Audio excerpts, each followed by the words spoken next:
নেদারল্যান্ডসে গেলেই ইসরায়েলের প্রধানমন্ত্রী বেনিয়ামিন নেতানিয়াহুকে গ্রেফতারের ঘোষণা দিয়েছে দেশটি।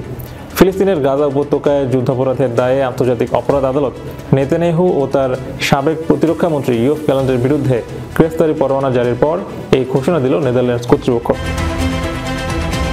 নেতানিয়াহুর গ্রেফতার প্রসঙ্গে বৃহস্পতিবার সংসদে এক প্রশ্নের জবাবে ডাচ পররাষ্ট্রমন্ত্রী ক্যাসপার ডেল ক্যাম্প বলেন, সরকারের অবস্থান পরিষ্কার। আমরা আইসিসিকে সহযোগিতা করতে বদ্ধপরিকর। আমরা রোম সংবিধি 100% মেনে চলি। এদিকে ফ্রান্সের পররাষ্ট্র মন্ত্রণালয়ের মুখপাত্র ক্রিস্টোফ লোমেইন বলেছেন, তিনি আন্তর্জাতিক অপরাধ আদালতের প্রসিকিউটরকে সমর্থন করেন। তবে ফরাসি মাটিতে পা রাখলে ফ্রান্স নেতানিয়াহুকে গ্রেফতার করবেন কিনা এ ব্যাপারে জানতে চাইলে তিনি মন্তব্য করতে অস্বীকৃতি জানান। প্যারিসে তিনি এক সংবাদ ব্রিফিংয়ে বলেন, আজ দায় মুক্তির বিরুদ্ধে লড়াই করা আমাদের অগ্রাধিকার।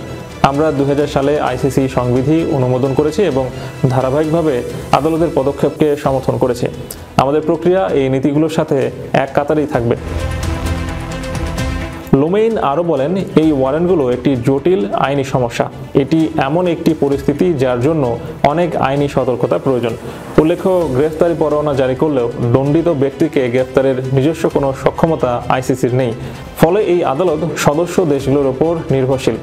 বিশ্বের 124টি দেশ আন্তর্জাতিক অপরাধ আদালতের সদস্য। কোনো ব্যক্তির বিরুদ্ধে যদি আইসিসি গ্রেফতারি পরোয়ানা জারি করে, তাহলে সদস্য রাষ্ট্রগুলোর দায়িত্ব তাদের দেশে যাওয়া অভিযুক্ত ব্যক্তিকে গ্রেফতার করে আদালতের হাতে তুলে দেওয়া। তবে তারা আদালতের এই রায় কার্যকর করবেন কিনা সেটি তাদের নিজস্ব ব্যাপার। সূত্র Al Ahram, Dutch news, Anadolu agency.